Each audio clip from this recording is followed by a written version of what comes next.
గెలిచి విజయమిచ్చితివి నమ్మకమైన నా ప్రభు నిన్ను నే స్తుతింతును నిన్ను నే స్తుతింతును నమ్మకమైన నా ప్రభు నాగసాయ శైలమై కోటగా నీవుంటివి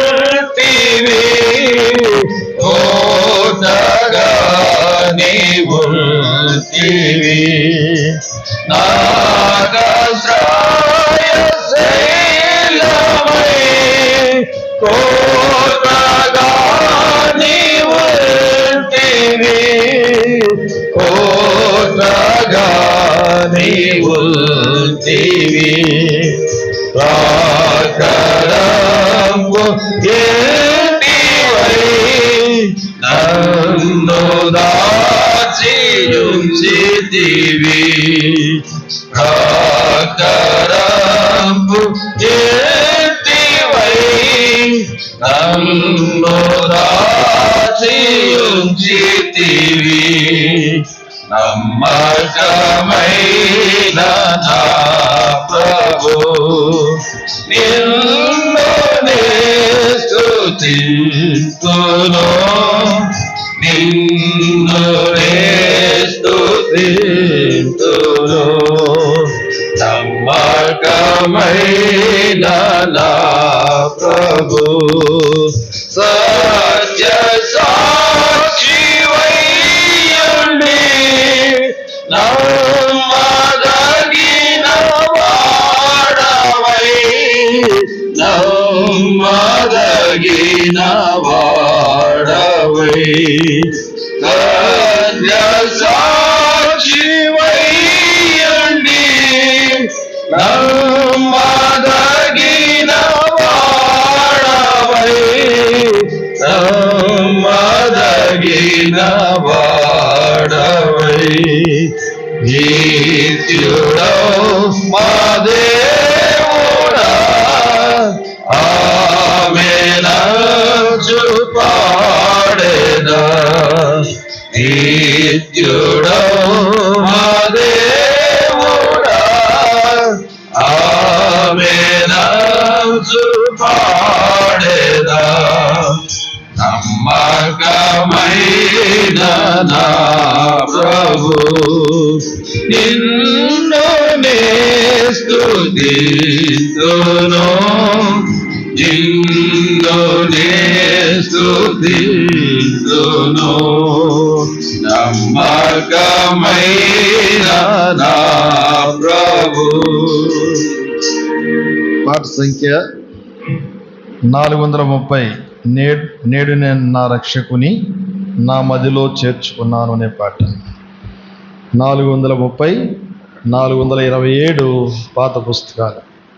నేడు నే నా రక్షకుని నా మదిలో చేర్చుకున్నాను నేడు నే నా రక్షకుని నా మదిలో చేర్చుకున్నాను సమాధాన సంతోషము సమాధాన సంతోషము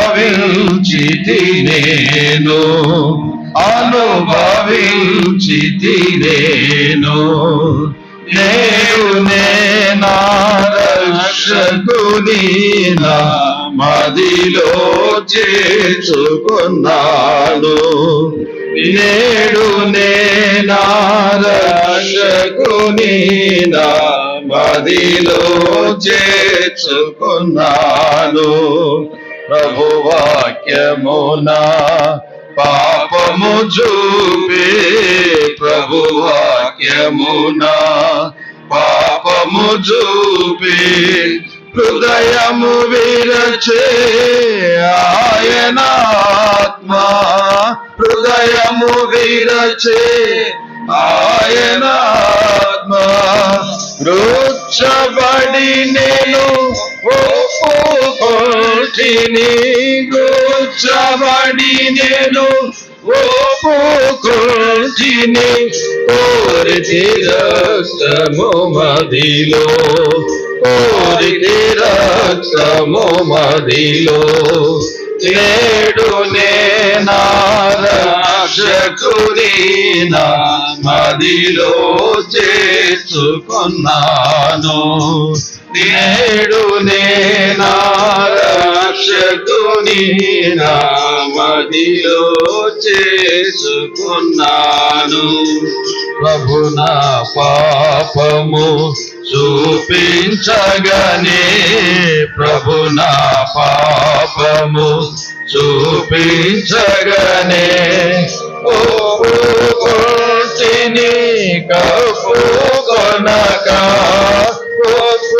ఒప్పుకొంటిని కప్పుకొనక విశ్వాసముతో కన్నీటితో విశ్వాసముతో కన్నీటితో ఒప్పుకొనగా క్షమించే ఒప్పుకొనగా క్షమించే నేడు నా రక్షకుని నా మదిలో చేసుకున్నాను నేడు నా రక్షకుని నా మదిలో చేర్చుకున్నాను పడమటికి ఎంత దూరము పడమటికి ఎంత దూరము నా పాపమునంత దూరపరచితివి నా పాపమునంత దూరపరచితివి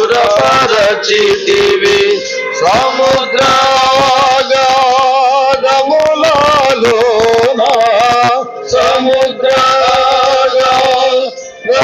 సముద్రగాధములలోన నా పాపము పడవేసే నా పాపము పడవేసే నేడు నా రక్షకుని నా మదిలో చేర్చుకున్నాను నేడు నా రక్షకుని నా మదిలో చేర్చుకున్నాను మిక్కిలి శ్రమలో నెమ్మది కలిగే మిక్కిలి శ్రమలో నెమ్మది కలిగే నాశన గోతిలో నుండి లేపి నాశన గోతిలో నుండి లేపి నీవి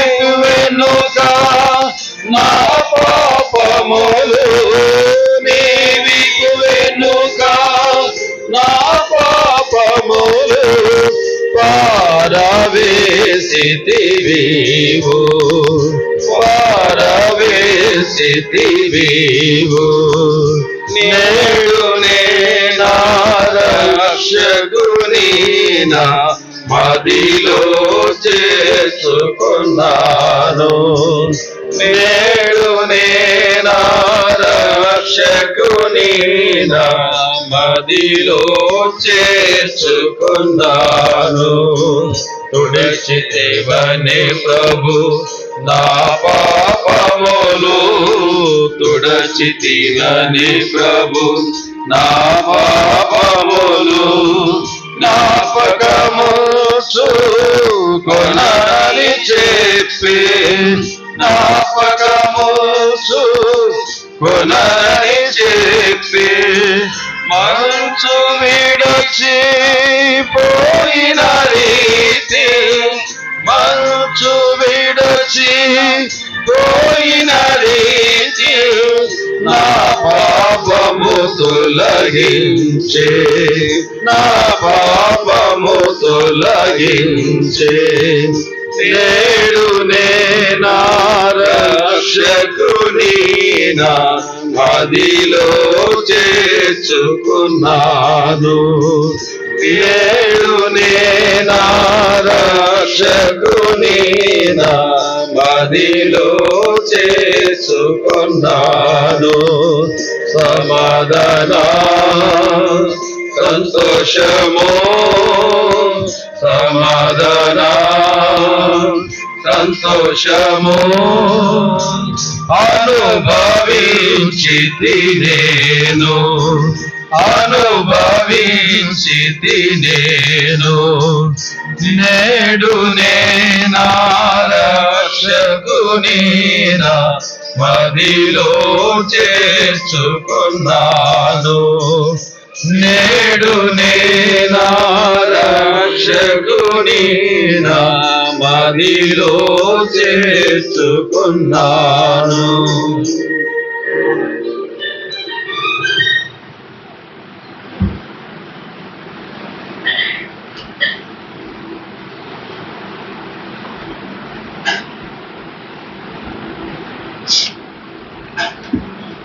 పాట సంఖ్య 426, 423, 426, 423, 426, 423.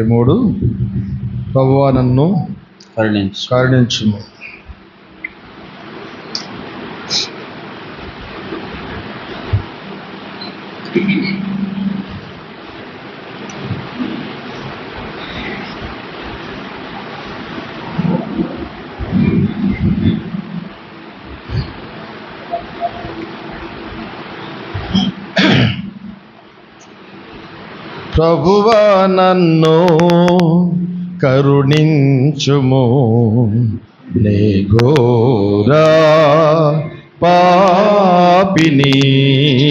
ప్రభువా నన్ను కరుణించుము, నే ఘోర పాపిని పాపిని పాపిని. నే ఘోర పాపిని పాపిని పాపిని. నే ఘోర పాపిని. లోకాశకు లొంగిపోయి పడిపోయిన పాపిని. లోకాశకు లొంగిపోయి పడిపోయిన పాపిని. ఎన్నికలేని పాపిని, నే ఘోర పాపిని. ఎన్నికలేని పాపిని, నే ఘోర పాపిని. నే ఘోర పాపిని పాపిని పాపిని. నే ఘోర పాపిని పాపిని పాపిని. నే ఘోర పాపిని. అన్యజనుల ఆచారముల నభ్యాసించి చెడిపోదిని. అన్యజనుల ఆచారముల నభ్యాసించి చెడిపోదిని. ఎన్నికలేని పాపిని, నే ఘోర పాపిని. ఎన్నికలేని పాపిని, నే ఘోర పాపిని. నే ఘోర పాపిని పాపిని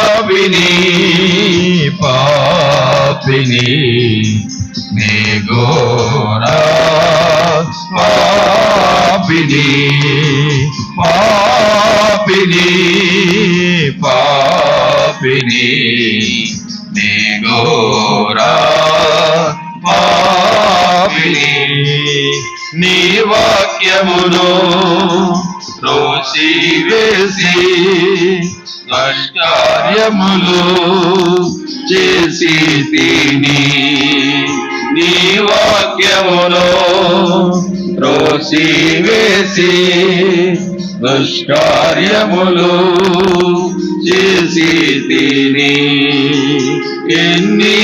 ఎన్నికలేని పాపిని నే ఘోర పాపిని ఎన్నికలేని పాపిని నే ఘోర పాపిని నే ఘోర పాపిని పాపిని పాపిని నే ఘోర పాపిని పాపిని పాపిని నే ఘోర పాపిని శరీరాశ నేత్రాశను పాపేచ్ఛను కలిగియుండి శరీరాశ నేత్రాశను పాపేచ్ఛను కలిగియుండి ఎన్నికలేని పాపిని నే ఘోర పాపిని ఎన్నికలేని పాపిని నే ఘోర పాపిని నే ఘోర పాపిని పాపిని పాపిని నే ఘోర పాపిని పాపిని పాపిని నే ఘోర పాపిని నా రక్షకుడా యేసునాథా నన్ను నీవు రక్షించితివి నా రక్షకుడా యేసునాథా నన్ను నీవు రక్షించితివి నిన్నే నిత్యము పూజింతును సేవింతు నీ రథము నిన్నే నిత్యము పూజింతును సేవింతు నీ రథము సేవింతు నీ రథము సేవింతు పూజింతు నీ రథము సేవింతు సేవింతు పూజింతు నీ రథము సేవింతు చాలు.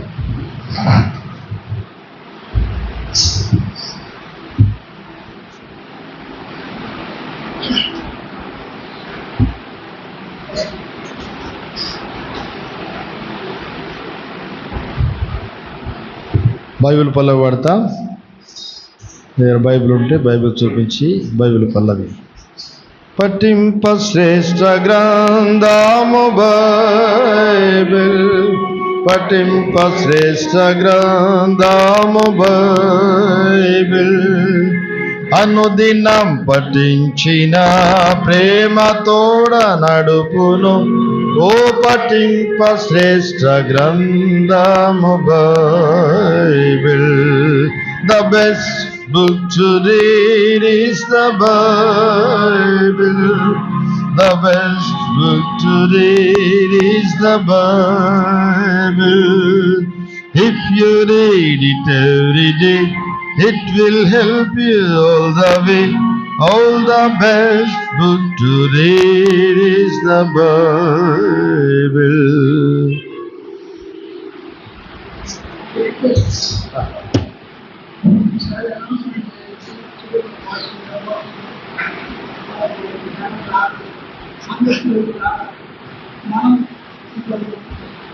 ఒంటి గంట అవుతుంది కదా, ఇంకొకసారి అనౌన్స్మెంట్ చేయరా? చెప్పు పర్లేదు, టైం అయిపోయింది మీరు రాకపోతే అని చెప్పురా.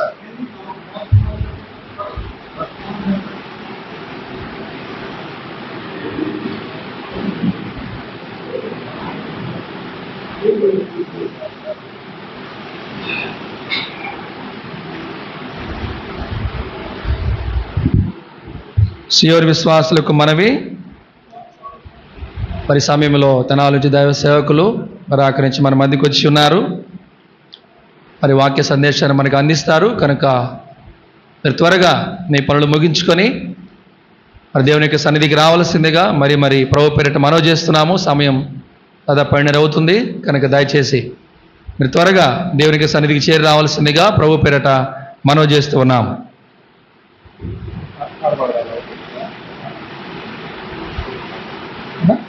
సరే సరే, ఇంకొక పాట పాడుదాం రండి.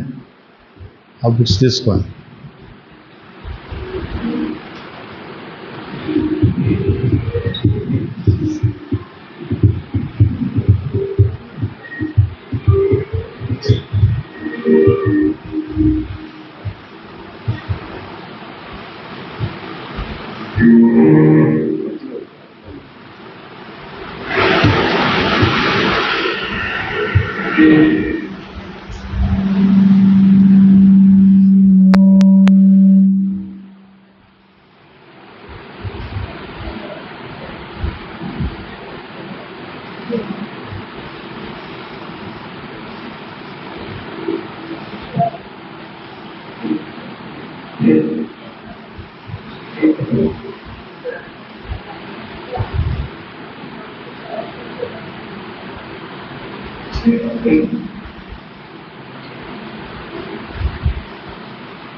నాలుగు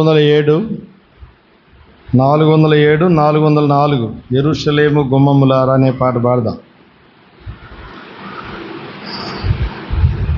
మైక్ ఆన్ చేయండి.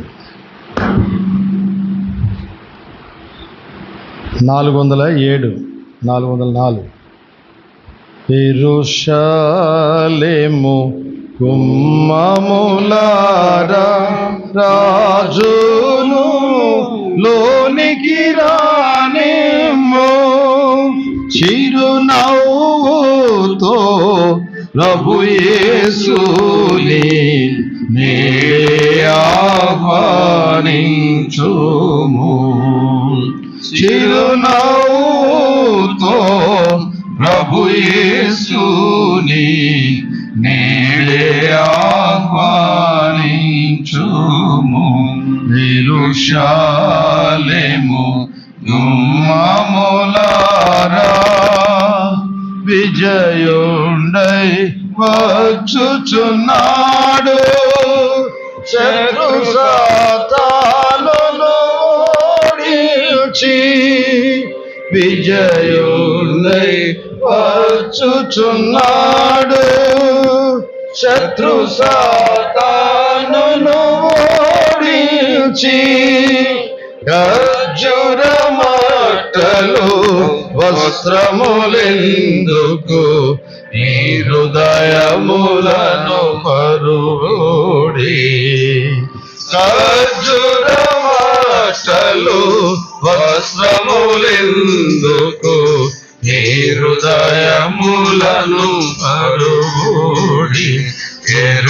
యెరూషలేము గుమ్మములారా రాజును లోనికి రానిమ్ము చిరునవ్వుతో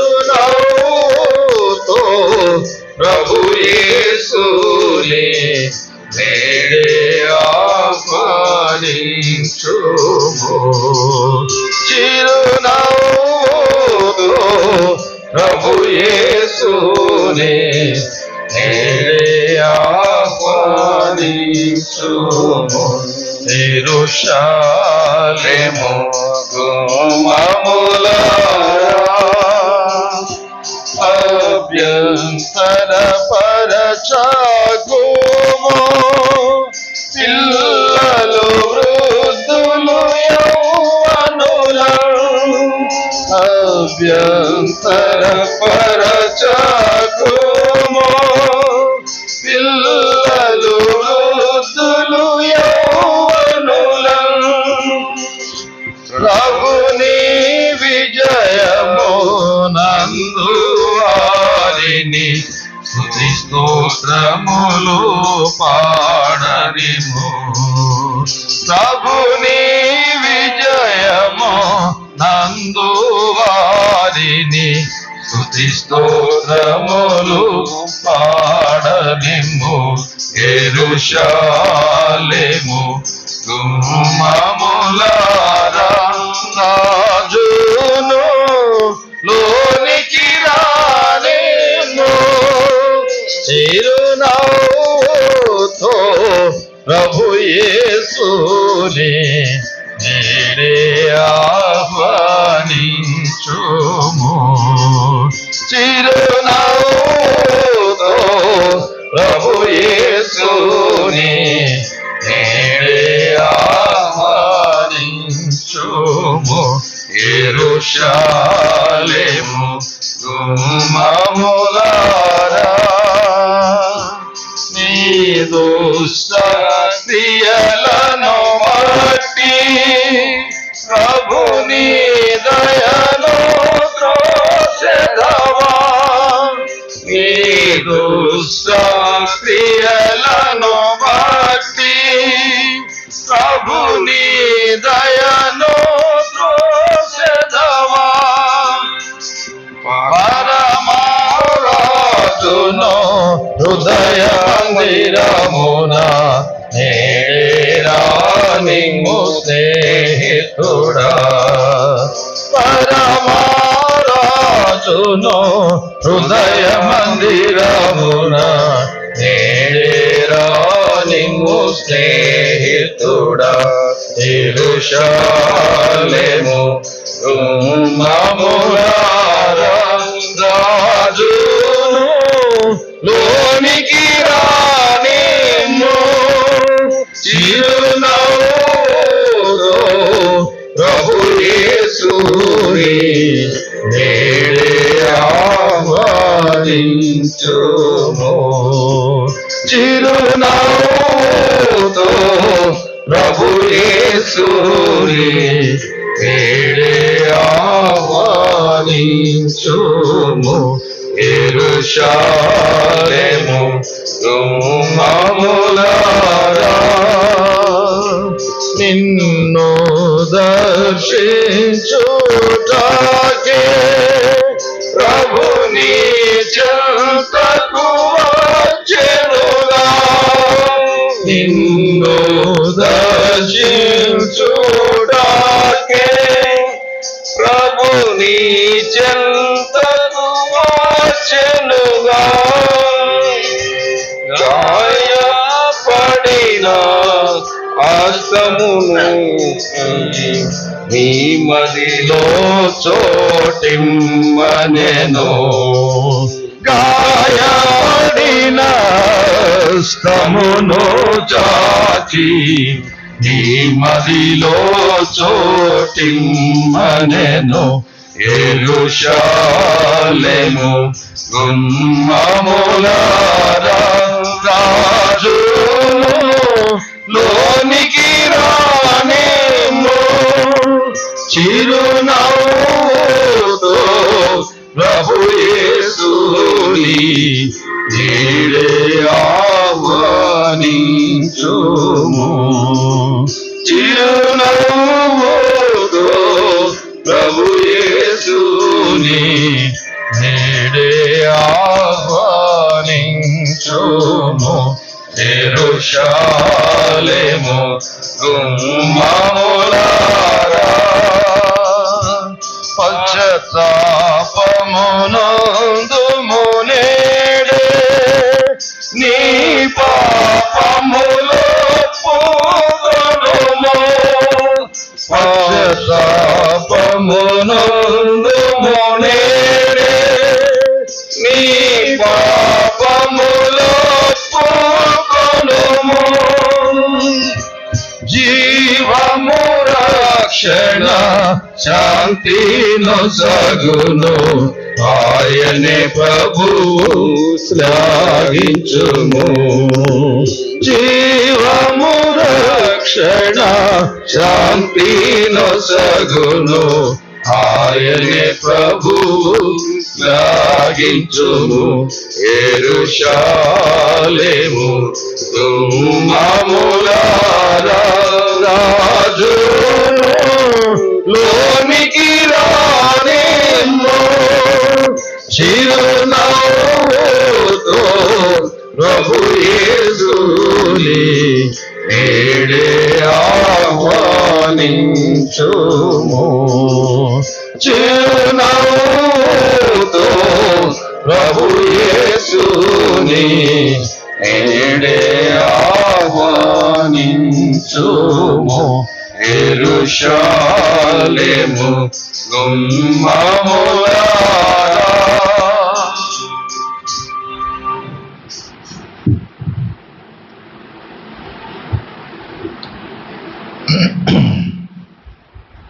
ప్రత్యేకమైన సందర్భాన్ని పురస్కరించుకొని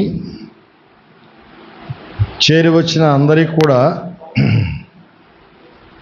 ప్రభువైన యేసుక్రీస్తు వారి నామం పేరిట బెరాకా ప్రార్థన మందిరం తెనాలి నుండి పరిశుద్ధులు అందరూ కూడా మీకు శుభములు తెలియపరుస్తున్నారు. కొద్ది నిమిషాలు జీవంగల దేవుని యొక్క వాక్యాన్ని మనం ధ్యానించబోతాం.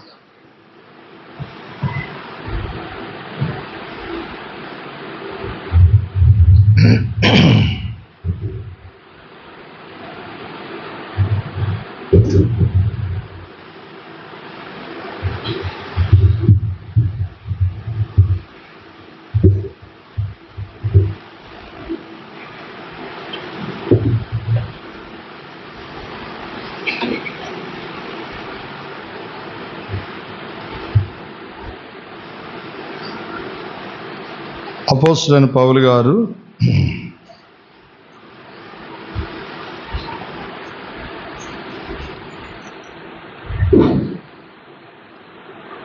తిమోతికి రాసిన మొదటి పత్రిక 4వ అధ్యాయం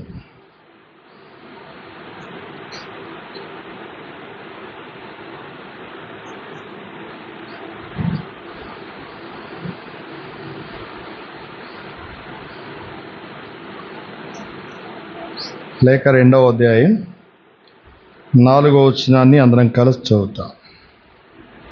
అపోస్తలుడైన పౌలు గారు తిమోతికి రాసిన మొదటి పత్రిక 2వ అధ్యాయం 4వ వచనాన్ని అందరం కలిసి చదువుతాం.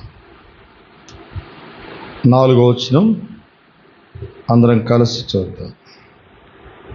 ఆయన మనుషులందరూ రక్షణ పొంది సత్యమును గూర్చిన అనుభవ జ్ఞానము గలవారై ఉండవలనని హెచ్చరించుచున్నాడు.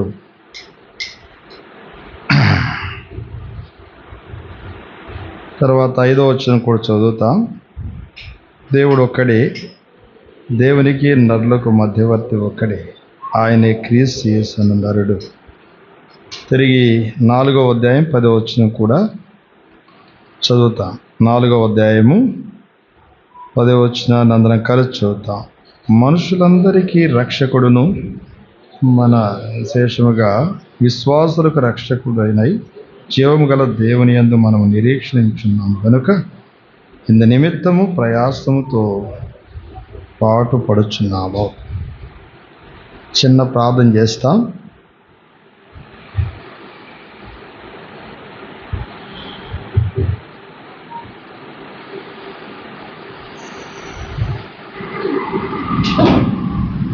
తండ్రి, ఈ ఘనమైన నామాన్ని బట్టి వందనాలు చెల్లిస్తూ ఆరాధించి పూజిస్తూ మీ సన్నిధికి వస్తున్నాం నాయన.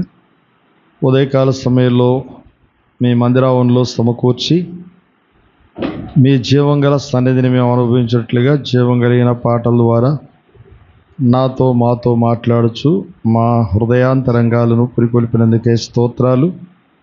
తిరిగి మా ధ్యాననిమిత్తమై తీసుకుని వచ్చిన పరిశుద్ధ లేఖన భాగాలను బట్టి వందనములు. దీవించండి, ఆశీర్వదించి నా కొరకు మా కొరకు వాటిని విరిచి పంచిపెట్టండి. మీ లేఖన భాగములు వివరించడానికి మీ దాసుని జ్ఞానం చాలదు. వివేకం లేనివాడు, నోటి మాంద్యం గలవాడు, బలహీనుడు బలపరచుము. మీ ఆత్మచేత నింపి మీకు ఇష్టమైన పాత్రగా చేసి వినియోగించుకోండి. లూకా 12:12, అపోస్తుల కార్యం 6:10, కీర్తన 81:10, ఇర్మియా 1:6-9, నిర్గమ 4:12, యెషయా 1:16, హోషేయ దాసుని పక్షాన్ని నెరవేర్చి మహిమ పొందండి. హెబ్రీ 4:12 అందరి పట్ల నెరవేర్చండి. మీ స్వరాన్ని వినిపింప చేయండి.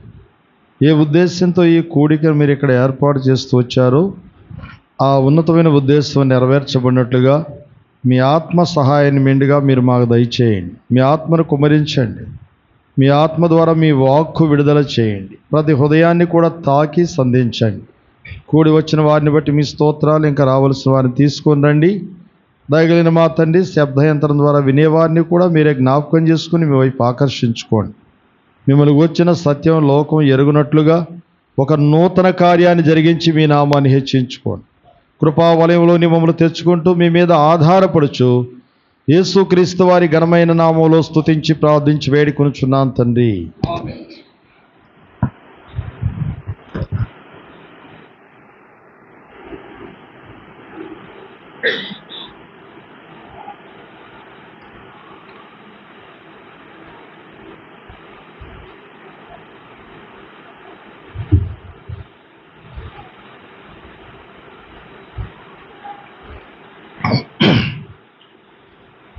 చదవబడిన లేఖనాలు ప్రభు ఆశీర్వదించి మనతో మాట్లాడునుగాక. దేవుని యొక్క వాక్యంలో మనం చదివిన భాగం బాగా మనకు పరిచయమైన భాగమే.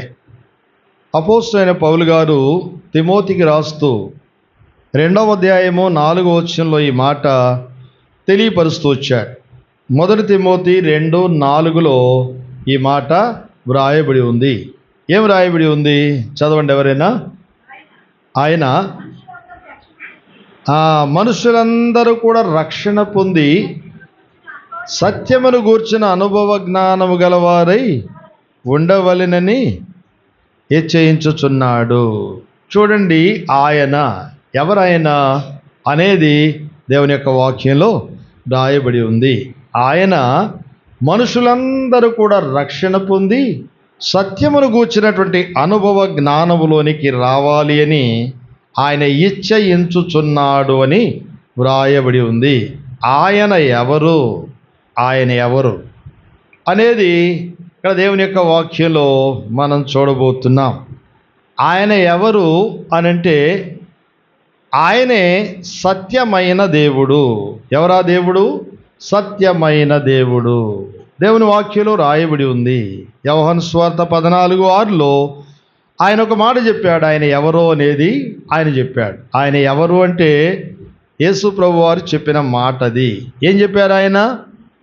నేనే మార్గమును, నేనే సత్యమును, నేనే జీవమును, నా ద్వారానే తప్ప ఎవడును తండ్రి యొద్దకు రాలేరని ఆయనే చెప్పినట్లుగా వ్రాయబడి ఉంది. ఆయన ఎవరు అనంటే సత్యము అయిన దేవుడు, ఆయన సత్యమైన దేవుడు అని దేవుని యొక్క వాక్యం వివరణ ఇస్తుంది. మరొక మాట లేఖనాల్లో మనం చూస్తూ వెళితే సత్యము అనే దానికి రుజువు దేవుని యొక్క వాక్యంలో పలు సందర్భాలు ఉన్నట్లుగా మనం చూడగలం. యోహాను సువార్త 1వ అధ్యాయం 1వ వచనం, ఆది యందు వాక్యముండెను, వాక్యము దేవుని యొద్దుండెను, వాక్యమే దేవుడయ్యుండెను అని వ్రాయబడి ఉంది. వాక్యమే దేవుడు అని ఉంది. అందుకే ఈ ప్రభుని యేసుక్రీస్తు వారే ఇంకొక మాట చెప్పినట్లుగా దేవుని యొక్క వాక్యాలు మనం ఎరుగుదాం. ఇదే యోహాను సువార్త 17వ అధ్యాయం 22వ వచనం 17:17లో మనం చూస్తే ఈ మాట వ్రాయబడి ఉంటుంది. సత్యమందు వారిని ప్రతిష్ఠ చేయము, నీ వాక్యమే సత్యము. ఆయన వాక్యం ఏంటట?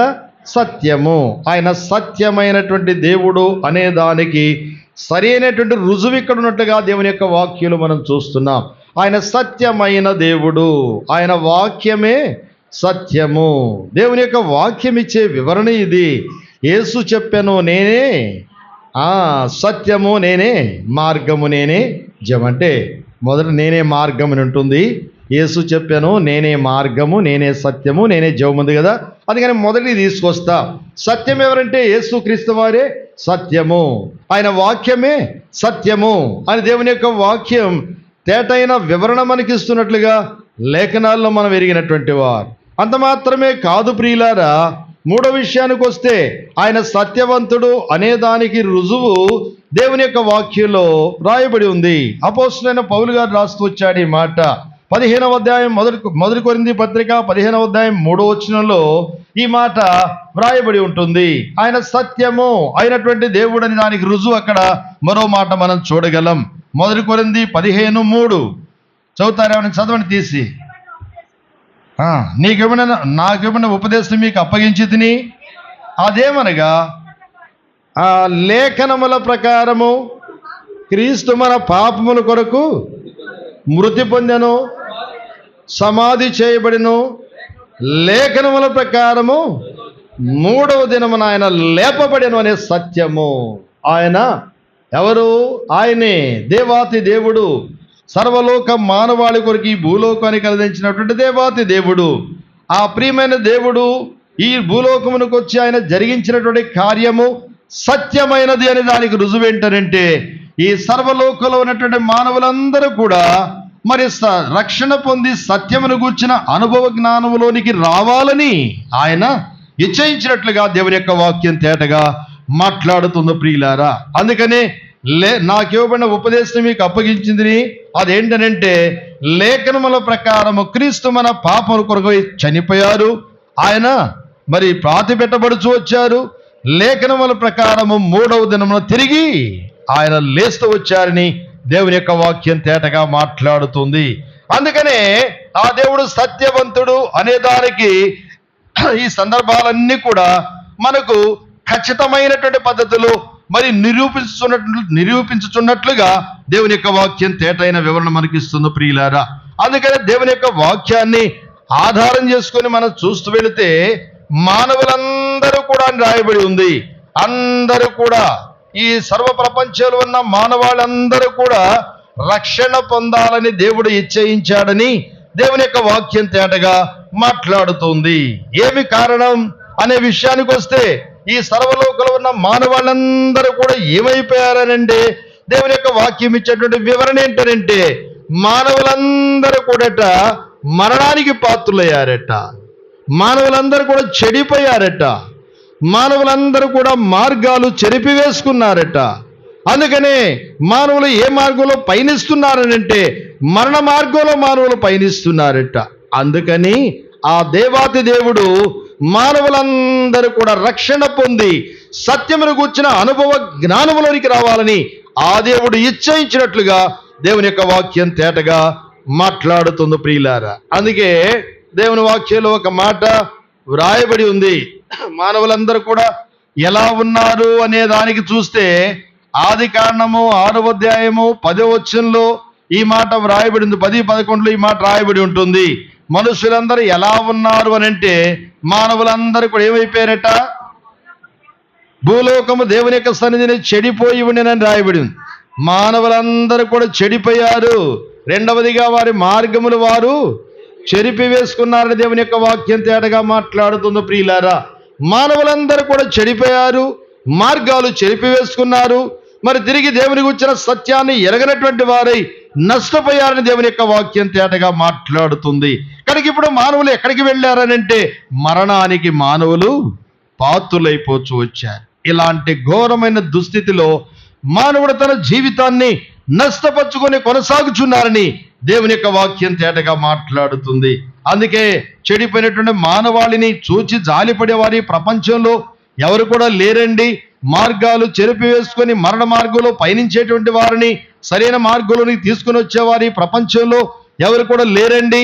అలాంటి భిన్నమైన పరిస్థితుల్లో మానవుడు తన జీవితాన్ని నష్టపరుచుకొని వెళుచున్నప్పుడు ఆ దేవాతి దేవుడే మానవాళి కొరకు ఆయన ఈ భూలోకమునకు అరుదించాడని దేవుని యొక్క వాక్యం తెలియపరుస్తుంది. ఎట్లా? 5వ వచనంలో మనం చూసాం. 5వ వచనంలో ఏముంది? అదే అధ్యాయం 5వ వచనంలో అది కాదు, తిమోతి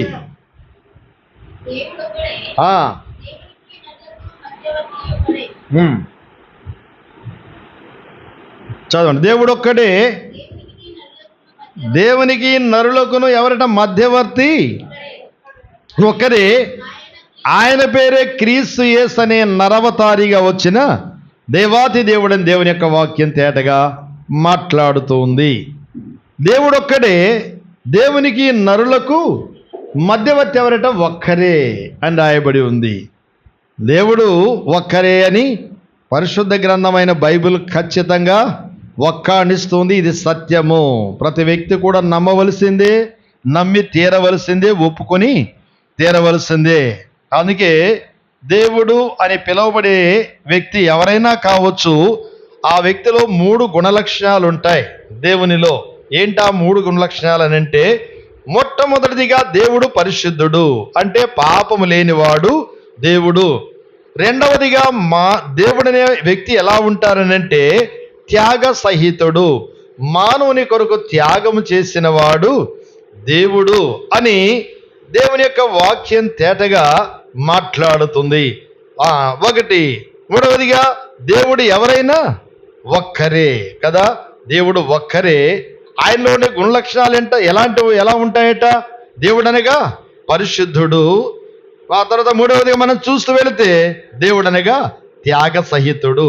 దేవుడని పిలువబడే ఏ వ్యక్తి అయినా సరే, ఈ ప్రపంచంలో ఉన్నటువంటి మానవాళి ప్రతి వ్యక్తి కూడా సత్యాన్ని రక్షణ పొంది సత్యమును కూర్చొని అనుభవ జ్ఞానంలోనికి రావాలని కోరుకున్న దేవుడిచ్చే శ్రేష్టమైనటువంటి నిర్ధారణతో కూడినటువంటి మాట ఏంటనంటే, దేవుడు ఎవరైనా ఒక్కరే. ప్రతి వ్యక్తి కూడా ఒప్పుకొని తీరవలసిందే. వారు ఏ కులం వారైనా, ఏ మతం వారైనా, ఏ జాతి వారైనప్పటికీ కూడా దేవుడు ఎవరైనా ఒక్కరే అని ఖచ్చితంగా ఒప్పుకొని తీరవలసిందే. రెండవదిగా దేవుడు అనగా పరిశుద్ధుడు, దేవునిలో పాపం అనేది ఉండడానికి వీల్లేదు, ఖచ్చితంగా ఒప్పుకొని తీరవలసిందే. మూడవదిగా దేవుడు అనగా త్యాగ సహితుడు, మానవుని కొరకు ఎవరు త్యాగం చేశారో వాళ్ళే దేవుడు, దేవత అని పిలువబడతారని దేవుని యొక్క వాక్యం ఖచ్చితంగా మాట్లాడుతుంది. ప్రియులారా, అది ఎలాంటి త్యాగం అంటే అతీతమైనది, మానవ జ్ఞానమునకు మించినటువంటి త్యాగాన్ని చేసినటువంటి వాడు దేవుడు అని దేవుని యొక్క వాక్యం వివరిస్తుంది. ప్రియులారా, ఈ ప్రపంచంలో ఎవరు కూడా చేయలేని దాన్ని చేసినటువంటి వాడు దేవుడు అని దేవుని యొక్క వాక్యం తెలియపరుస్తుంది. ఈ సత్యాన్ని ప్రతి వ్యక్తి కూడా ఒప్పుకొని తీరవలసిందే. అందుకనే ఆ దేవాతి దేవుడు మానవులందరూ కూడా సత్యాన్ని ఎరగక, మానవులందరూ కూడా పాపభరితమైన జీవితాన్ని కలిగినటువంటి వారై, మానవులందరూ కూడా మార్గాలు దేవుని ఎదుగు చెరిపి వేసుకున్నటువంటి వారై జీవితాలు నష్టపరుచుకొని సాగిపోతున్నప్పుడు ఈ మానవులందరినీ కూడా రక్షణ కూర్చున్నటువంటి అనుభవ జ్ఞానంలోనికి, సత్యమును కూర్చున్నటువంటి అనుభవ జ్ఞానంలోనికి తేవడానికి ఆయన ప్రత్యక్షమైనట్లుగా దేవుని యొక్క వాక్యం తెలియపరుస్తుంది. ఎవరైనా ఆయనే రక్షకుడుగా వచ్చిన దేవాతి దేవుడు. దేవుడు ఒక్కడే, దేవునికి నరులకు మధ్యవర్తి ఒక్కడే, ఆయనే క్రీస్తు యేసు అనే నరవతారిగా వచ్చిన దేవాతి దేవుడని దేవుని యొక్క వాక్యం ఖచ్చితంగా మాట్లాడుతుంది. ప్రియులారా, ఆ ప్రియమైన దేవుడు సర్వలోక మానవాళి యొక్క దుర్గతిని చూచినటువంటి దేవుడు మానవాళిని లాంటి దీనదశలో నుండి యోగ్యమైన స్థితిలోనికి తేవడానికి ఆయన ప్రత్యక్షమైనట్లుగా దేవుని యొక్క వాక్యం తేటగా మాట్లాడుతుంది. మరి ఒక నిర్ధారణ కూడా ఇక్కడ దేవుని యొక్క వాక్యంలో మనం చూడవచ్చు. అందుకనే ఆ ప్రియమైన దేవుడు ఈ భూలోకంలో ఉద్భవించినది సత్యము అనే దానికి రుజువు దేవుని యొక్క వాక్యంలో రాయబడినట్లుగా మనం చూడగలం. దేవుడు ఒక్కడే, దేవునికి మానవులకు మధ్యవర్తి ఒక్కడే అని రాయబడి. ఎందుకు మధ్యవర్తి అవసరం? మధ్యవర్తి ఎందుకు అవసరం అవుతారు? ఎందుకు? మధ్యవర్తి ఎందుకు అవసరం అవుతారంటే, సహజంగా మరి పిల్లలు ఉంటారు, పిల్లలు తండ్రితోనో తల్లితోనో వివాదపడతారు. వివాదపడినప్పుడు ఎవరు కావాలి మనకు? మధ్యవర్తి కావాలి.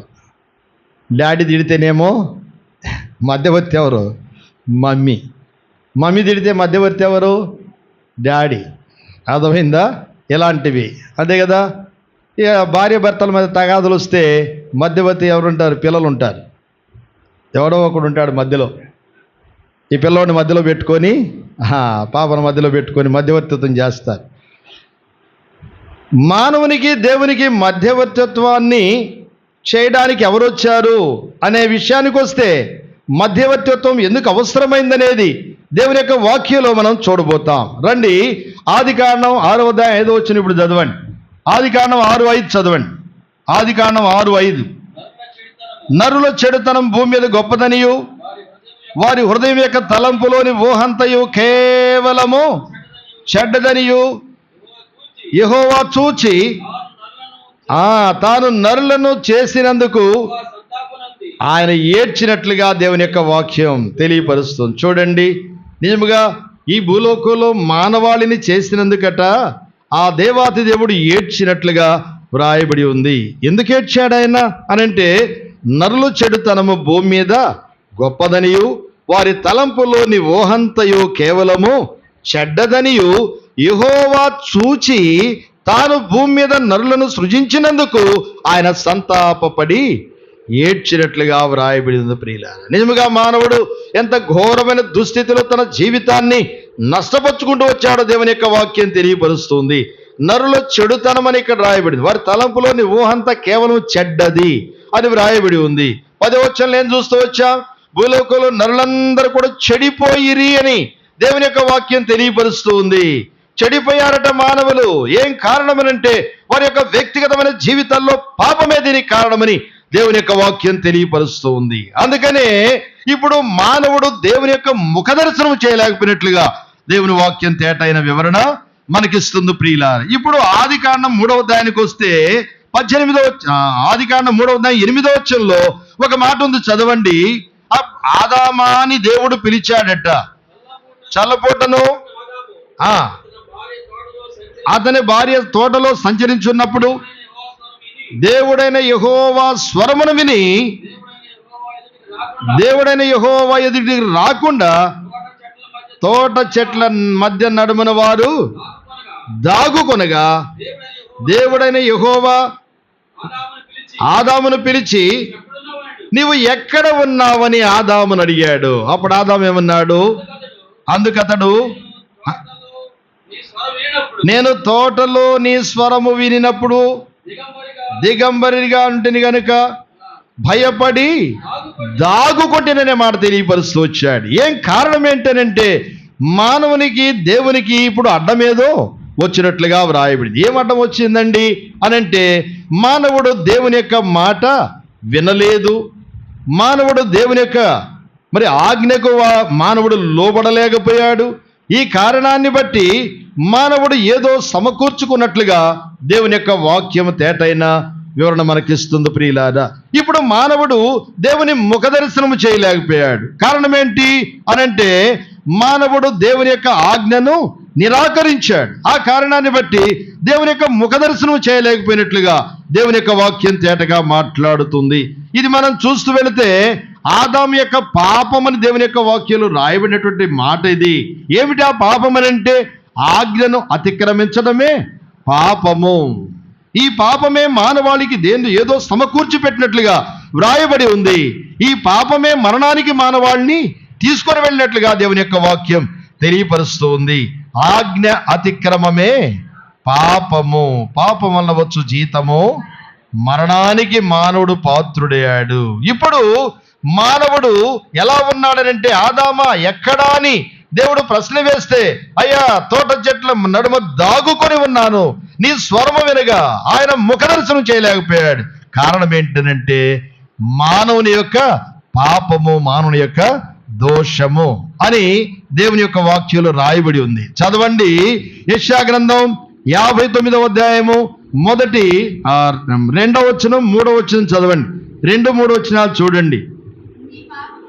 మీ పాపములు ఆయన ముఖమును మీకు మరుగుపరచెను గనుక ఆయన ఆలకింపుకున్నాడు. మీ చేతులు రక్తము చేతను, మీ వ్రేళ్ళు దోషముల చేతను అపవిత్రపరచబడి ఉన్నవనే మాట ఆయన తెలియపరుస్తూ వస్తున్నాడు. చూడండి, ఇప్పుడు ఏమైనట? మానవుడు దేవుని ఎదుటికి రాకపోవడానికి కారణం ఏంటట కారణం? మీ దోషములు మీకును మీ దేవునికి ఎట్లా వచ్చినాయట? అడ్డము కావచ్చు. ఆయన ముఖమును ఏం చేసినాయట? మరుగు చేసిన ఆయన వ్రాయబడి ఉంది. మానవుని యొక్క దోషమే, మానవుని యొక్క పాపమే మానవుడు దేవుని ఎదుటికి రావడానికి వీలు కాకుండా అవే అడ్డపు గోడగా వచ్చినట్లుగా దేవుని యొక్క వాక్యం తెలియపరుస్తూ ఉంది. ఇప్పుడు ఎవరు అవసరం? ఇప్పుడు మానవుడు దేవుని ముఖ దర్శనము చేయాలంటే ఎవరో అవసరం ఉన్నారని మనకి ఇక్కడ తేటగా అర్థమవుతుంది ప్రియులారా. అందుకనే దేవుని యొక్క వాక్యాన్ని ఆధారం చేసుకొని మనం చూస్తూ వెళితే మానవుని యొక్క దోషములు ఆయన ముఖమును మరుగుపరిచినాయి. ఇప్పుడు పాపం అనేది మానవాళికి ఏమి సమకూర్చిందో దేవుని యొక్క వాక్యాలు మనం చూస్తూ వచ్చాం. ఏమి సమకూర్చింది? అది లేఖనాలను ఆధారం చేసుకొని మనం చూస్తూ వెళితే రోమాపత్రిక 6వ అధ్యాయము 23వ వచనం ఇచ్చే వివరణ ఏంటనంటే, ఏలయనగా పాపము వలన వచ్చు జీతము మరణము అని వ్రాయబడి ఉంది. మానవాళికి ఇప్పుడు సంప్రాప్తమైంది ఏంటట? మరణమని దేవుని యొక్క వాక్యం తేటగా తెలియపరుస్తూ ఉంది. మానవుల యొక్క పాపం అనేది దేవునికి మానవునికి అడ్డముగా ఉంది. రెండవదిగా మనం చూస్తూ వెళితే మానవుడు పాపభరితమైనటువంటి జీవితాన్ని బట్టి మానవాళికి సంప్రాప్తమైంది ఏంటనంటే మరణము అని దేవుని యొక్క వాక్యం ఖచ్చితంగా మాట్లాడుతుంది ప్రియులారా. ఈ ప్రపంచంలో మానవులు ఎవరైనప్పటికీ కూడా ఆజ్ఞాతిక్రమమే పాపము, పాపం వల్ల వచ్చే జీతం మరణానికి మానవుడు పాత్రుడే అని దేవుని యొక్క వాక్యం తెలియపరుస్తూ ఉంది. అందుకే మానవుడు దేనికి గురి అయిపోయాడు అనంటే అక్కడేమో యెహోవా స్వరము వినగా మరి నీ స్వరం విన్నప్పుడు భయపడి దాగుకొంటిని అనే మాట చెప్పాడు కదా. ఏ భయం అది మానవాళికి ఉన్నటువంటిది అనేది దేవుని యొక్క వాక్యాలు మనం చూస్తూ వెళితే మానవాళికి పట్టినది మరణ భయం అని దేవుని యొక్క వాక్యంలో వ్రాయబడి ఉంది. ఈ మాట హెబ్రీ పత్రిక 2వ అధ్యాయం 14వ వచనంలో తేటగా చెప్పబడినటువంటి మాట ఏంటంటే, హెబ్రీ 2వ అధ్యాయం 14వ వచనంలో మాట ఉంది, కాబట్టి ఆ పిల్లలు రక్త మాంసాలు గలవారైనందున ఆ ప్రకారమే ఆ మరణము యొక్క బలము గలవారిని అనగా అపవాదిని మరణము ద్వారా నశింపజేయుటకు జీవిత కాలమంతయు ఏ భయం ఉందట మానవాళికి? మరణ భయము చేత దాస్యమునకు మానవుడు లోబడిపోయాడని దేవుని యొక్క వాక్యం తేటగా మాట్లాడుతుంది ప్రియులారా. ఆ పాప భీతి అనేది మానవాళి దేవుని ముఖమును మరుగుపరిచినట్లుగా రాయబడి ఉంది. రెండవదిగా మనం చూస్తూ వెళితే ఈ పాపభరితమైనటువంటి స్థితి మానవాళికి సమకూర్చింది ఏంటంటే జీవిత కాలమంతయు మరణ భయము చేత మానవుడు దాస్యమునకు లోబడినట్లుగా దేవుని యొక్క వాక్యం తెలియపరుస్తూ ఉంది. దాని నుండి విడిపించే నాదుడి ప్రపంచంలో ఎవరు కూడా లేరు ప్రియులారా. ఏ మరణం అది? శరీరంగా ఈ లోకంలో జన్మించిన ప్రతి మానవుడు కూడా ఒకరోజు ఖచ్చితంగా చనిపోవలసిందే. పుట్టిన తర్వాత ఏం చెప్తారు పెద్దవాళ్ళు? పుట్టిన తర్వాత గిట్టక తప్పదు అని అంటారు. కానీ ఆ రెండవ మరణం ఉంది మానవాళికి. ఇది చాలామంది తెలియనటువంటి సత్యం ఏంటంటే ఏదో ఈ లోకంలో బ్రతికినంతకాలం ఏదో ఒకటి అనుకుంటూ ఉంటారు, ఏదో తక్కెడో బిక్కడ అయిపోతుంది అనుకుంటూ ఉంటారు. అట్లా కాదు. పరిశుద్ధ గ్రంథమైన బైబిల్ ఇచ్చేటువంటి వివరణ ఏంటంటే మానవాళికి మరి ఒక స్థలం ఉందని దేవుని యొక్క వాక్యం తేటగా మాట్లాడుతుంది ప్రియులారా. అందుకనే దేవుని యొక్క వాక్యాలు మనం చూస్తూ వెళితే మానవాళి చనిపోయిన తర్వాత 2 స్థలాలు ఉంటాయట. 2 స్థలాలు. ఒకటేంటి? ఒకటి అగ్ని గంధకములతో మండు గుండం, రెండవది దేవుని యొక్క రాజ్యం. ఈ రెండిట్లో ఏదో ఒక దానికి మానవుడు వెళ్ళవలసిందే. అయితే ఇప్పుడు నిర్ణయం మానవాళిదే.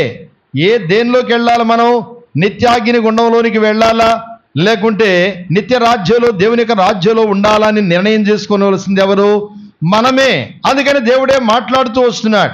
ఏం మాట్లాడుచున్నారు దేవుడు అనే విషయానికి వస్తే, ఇప్పుడు చూడండి, అగ్నికి మానవుని యొక్క ఆత్మ ఆహుతైపోతుందన్న సత్యాన్ని ప్రకటన గ్రంథంలో మరి భక్తుడైనటువంటి యోహాను రాస్తూ వచ్చాడు.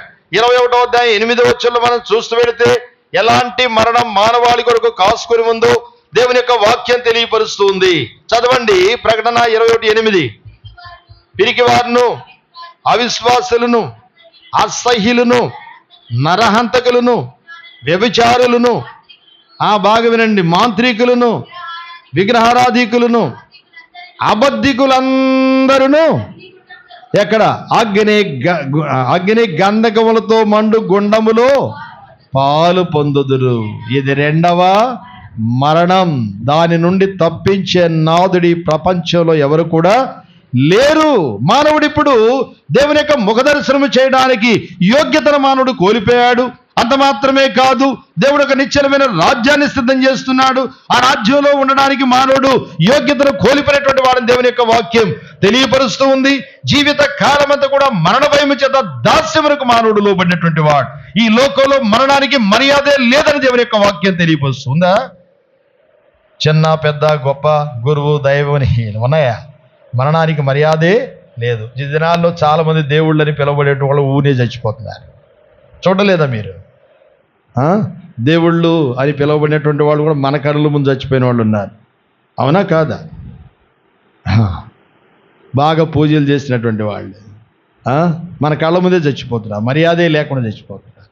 అందుకని ఆ మరణము నుండి తప్పించే నాథుడు ఒక్కరే ఉన్నారు. ఆయనే సత్యమైన దేవుడు, ఒక్కడైన దేవుడు, సత్యమైన దేవుడు, పవిత్రుడైన దేవుడు అని దేవుని యొక్క వాక్యం తెలియపరుస్తుంది. ఆయన ఒక్కనికి మాత్రమే అధికారం ఉందని దేవుని యొక్క వాక్యం తేటగా మాట్లాడుతుంది. ప్రియులారా, ఎందుకు అనంటే మానవులు ఇలాంటి ఘోరమైనటువంటి అగ్నికి మానవుడు ఆహుతైపోయినప్పుడు మానవుని యొక్క ఆత్మను విమోచించడానికి, రక్షించడానికి రక్షకుడుగా ఈ భూలోకంలో ఉద్భవించిన మధ్యవర్తి అయినటువంటి దేవుడు ఎవరంటే యేసుక్రీస్తునే నరవతారిగా వచ్చిన దేవాతి దేవుడు. అదే మనం చూసాం కదా, దేవుడు ఒక్కడే, దేవునికి నరులకు మధ్యవర్తి ఎవరంటే ఒక్కరే. ఆయన మధ్యవర్తిగా వచ్చి ఏం చేశాడు? ఈ మానవుని యొక్క పాప భారం అంతా కూడా ఆయన తీసుకొని ఆయన భుజం వేసుకొని మోయడానికి ఆయన ఇష్టపడుతూ వచ్చాడు. ఆయన చేసిన కార్యం అదే శిలువ కార్యం. ప్రభువైన యేసుక్రీస్తు వారు ఈ భూలోకానికి అరుదించి సర్వలోక మానవుని రక్షించడానికి వచ్చిన రక్షకుడు అని పిలువబడినటువంటి దేవుడు ఎవరనంటే ఆయనే దేవుని యొక్క వాక్యం తేటగా మాట్లాడుతుంది. దీనికి కారణాలు దేవుని యొక్క వాక్యాలు ఉన్నాయి. యెషయా గ్రంథం 7వ అధ్యాయం 14వ వచనంలో మనం చూస్తూ వెళితే ఇలాగూ వ్రాయబడి ఉంటుంది, ఒక కన్యక గర్భవతి కుమారుని కంటుంది. ఆయనే సర్వలోక మానవుని యొక్క పాపములకు ప్రాయశ్చిత్తాన్ని కలిగిస్తాడని దేవుని యొక్క వాక్యంలో వ్రాయబడి ఉంది. అది యెషయా గ్రంథం 53వ అధ్యాయం ఇచ్చేటువంటి వివరణ. ఆ మాటను ఆధారం చేసుకునే లేఖనముల ప్రకారం క్రీస్తు యేసు వారి భూలోకమునకు అరుదించాడని దేవుని యొక్క వాక్యం తేటగా మాట్లాడుతుంది. అదే యెషయా గ్రంథం 9వ అధ్యాయం మనం చూస్తూ వెళితే మరి ఈ మాటలన్నీ కూడా వ్రాయబడి ఉన్నాయి. 6వ వచనంలో ఏలనగా మీకు శిశువు పుడతాడని. అదే ఆధారం చేసుకుని మత్తయి సువార్త 1వ అధ్యాయంలో, లూకా సువార్త 2వ అధ్యాయంలో మనం చూస్తే సత్యవంతుడైన దేవుడు ఉద్భవించాడని దేవుని యొక్క వాక్యం తేటగా మాట్లాడుతుంది. ప్రియులారా, ఇదంతా కూడా లేఖనానుసారమైన సత్యమని దేవుని యొక్క వాక్యం ఖచ్చితంగా వివరిస్తుంది. ప్రియులారా, ఆయన పుట్టడం ఎట్లా పుట్టాడట? పరిశుద్ధుడిగా పుట్టాడు. ఇది సత్యము. అదే లూకా సువార్త 2వ అధ్యాయము 35వ వచనం, లేక 1వ అధ్యాయం 35వ వచనం మాట వ్రాయబడి ఉంది. మనం చూస్తూ వెళితే పరిశుద్ధాత్మ శక్తిని కమ్ముకొను పుట్టబో శిశువు పరిశుద్ధుడై దేవుని కుమారుడు అనబడని దేవుని యొక్క వాక్యంలో వ్రాయబడి ఉంది. ఇది సత్యము. ఆయన సత్యవంతుడు. మనుషులందరూ కూడా రక్షణ పొంది సత్యమును గూర్చిన అనుభవ జ్ఞానములోనికి రావడానికి ఆ సత్యవంతుడే ప్రత్యక్షమైనట్లుగా దేవుని యొక్క వాక్యం తేటగా మాట్లాడుతుంది. మధ్యవర్తిగా వచ్చినటువంటి ఆ దేవాది దేవుడు మానవుని యొక్క పాపపు శిక్ష యావత్తు కూడా తొలగించి వేయడానికి ఆయన కలవరి శిలువలో వేలాడినట్లుగా దేవుని యొక్క వాక్యం తేటగా మాట్లాడుతుంది. ప్రభువైన యేసుక్రీస్తు వారు మానవుని యొక్క పాపమంతా కూడా, పాప భారమంతా కూడా ఆయన భుజముల మీద వేసుకొని మోసుకొని వెళ్ళాడు. కరుకురాళ్ల మార్గంలో వెళ్ళాడట. ఆ ప్రేమమూర్తి అందరి పాప దోషములు ఆయన మీద వేసుకొని చూడనొల్లని వానిగా చేయబడుచూ వచ్చారట. అంత మాత్రమే కాదు గాని ఆయన అరచి ప్రాణం ఇవ్వడానికి ఆ దేవుడు ఇష్టపడినట్లుగా దేవుని యొక్క వాక్యం తేటగా మాట్లాడుతుంది. ఆయనే మధ్యవర్తిగా సిలువలో వ్రేలాడినటువంటి యేసుక్రీస్తు వారిని దేవుని యొక్క వాక్యం తేటైన వివరణిస్తుంది ప్రియులారా. అందుకనే దేవుని యొక్క వాక్యంలో మనం చూస్తే లూకా సువార్త 24వ అధ్యాయము లేఖనాల్లో మరి 40-41 వచనాలు మనం చూస్తూ వెళితే కలవరి శిలువలో యేసుక్రీస్తు వారు వేలాడుచున్నట్లుగా దేవుని యొక్క వాక్యం తేటగా మాట్లాడుతుంది. మధ్యవర్తిగా వచ్చినటువంటి ఆ దేవుడు మానవునికి దేవునికి ఉన్న ద్వేషాన్ని, ఆ పాపపు గోడను తొలగించి వేయడానికి ఆయన మధ్యవర్తిగా వచ్చి ఎక్కడ విరేలాడాడట? ఆయన సిలువలో విరేలాడినట్లుగా దేవుని యొక్క వాక్యం తెలియపరుస్తుంది. చదవండి లూకా సువార్త 23వ అధ్యాయం 41వ వచనం చూడండి. 23 24 మనకైతే ఇది న్యాయమే. పొంచున్నాము కానీ ఈయన ఏ తప్పిదమును చేయలేదు. ఆయనను చూచి యేసు, నీవు నీ రాజ్యంలో వచ్చినప్పుడు నన్ను కూడా జ్ఞాపకం ఉంచుకో, నన్ను రక్షించమని కేక వేసినట్లుగా దేవుని యొక్క వాక్యం తెలియపరుస్తుంది. ప్రియులారా, నిజముగా ఈ దేవుడు సర్వలోక మానవుని యొక్క పాప భారాన్ని మోసుకొని వెళ్ళిన దేవుడు, మార్గాలు చెరిపేసుకున్న మానవాళిని చూచినటువంటి దేవుడు, చెడిపోయినటువంటి మానవుని చూచినటువంటి దేవుడు. అంత మాత్రమే కాదు గాని మరి నాడు చెడుతనము చేత నింపబడి జీవితాన్ని నష్టపోయినటువంటి మానవుని ఆ ప్రేమ కలిగిన దేవుడు చూచినటువంటి వాడు. మరి మానవుడు చెడిపోయినటువంటి జీవితాన్ని కలిగి ఉన్నప్పుడు మానవుని చూచినటువంటి దేవుడు తిరిగి మానవుడు కఠినమైన వేదన మరణానికి గురి అయిపోయినటువంటి మానవాళిని చూచి జాలిపడి మధ్యవర్తిగా వచ్చిన దేవాతి దేవుడు కలవరి సిలువలో అందరి నిమిత్తమై వేలాడుచూ వచ్చాడు.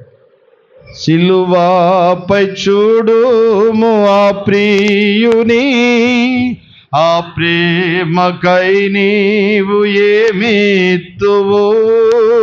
సిలువపై చూడుము ఆ ప్రియుని, ఆ ప్రేమకై నీవు ఏమిత్తువు.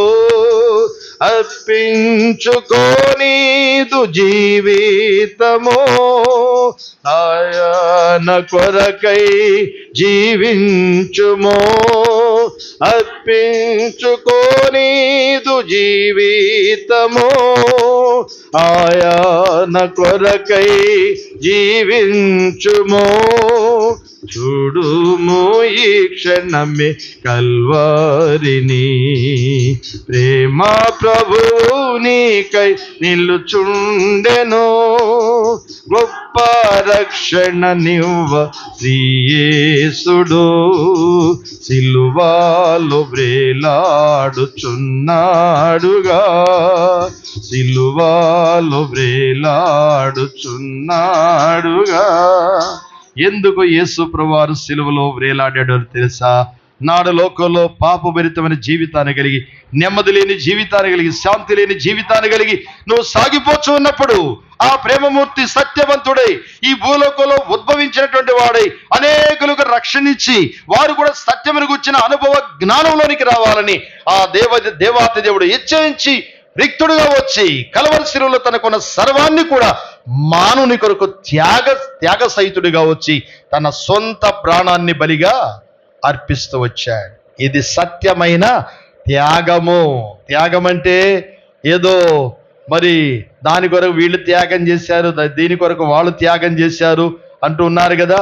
అతీతమైన త్యాగం ఇది. మానవునికి బదులుగా తన సొంత ప్రాణాన్ని అర్పించినటువంటి త్యాగం ఇది. ప్రియులారా, మన కొరకు ప్రాణం పెట్టే వాళ్ళు ఎవరు కూడా లేరు. కొంత డబ్బు ఇస్తారు, ఏదైనా కొంచెం సహాయం చేస్తారు, కానీ ప్రాణం పెట్టే త్యాగం చేసే వాళ్ళు ఎవరు కూడా లేరు. ఒకవేళ పెడతాము అని అన్నారంటే అది చాలా అబద్ధము, అది చాలా అబద్ధం. ఈ దినాల్లో చాలా మంది అబద్ధాలు నమ్మి చాలా ఊరికే చచ్చిపోతున్నారు. అర్థమైందా? నా పరిధిలో నాకు తెలిసినటువంటి వాళ్ళు కొంతమంది మరి అబద్ధపు మాటలు నమ్మి చచ్చిపోయేటువంటి వాడు. దేవునికి సన్నిధిలో చూస్తూ వెళితే త్యాగ సహితమైనటువంటి ప్రేమను చూపించింది ఎవరంటే యేసుక్రీస్తు వారే. ఈ లోక ప్రేమలన్నీ కూడా యథార్థమైనవి కావు ప్రియులారా. తను చూస్తే ఒక మరి పాపం చాలా మంది మోసపోతున్నారు కదా. నేను నీ కొరకు ప్రాణం పెడతా, నువ్వు నా కొరకు ప్రాణం పెట్టని ఎంతమంది మోసపోతున్నారు తెలుసా? ఎంతమంది మోసపోతున్నారు.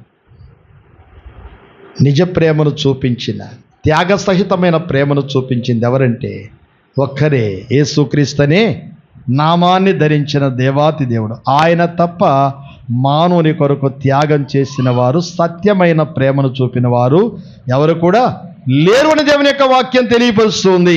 అందుకనే ఆ ప్రియమైన దేవుడు సర్వలోక మానవాళిని ప్రేమించిన కారణాన్ని బట్టి మానవుని కొరకు త్యాగం చేస్తూ వచ్చాడు. ఏంటా త్యాగం అంటే తన స్వంత ప్రాణాన్ని కలవరి శిలువలో బలిగా అర్పిస్తూ వచ్చాడు. రండి, రోమాపత్రిక 5వ అధ్యాయం 8వ వచనం మనం చూస్తూ వెళితే, దేవుడు మన యెడల తన ప్రేమను వెల్లడిపరుచున్నాడు.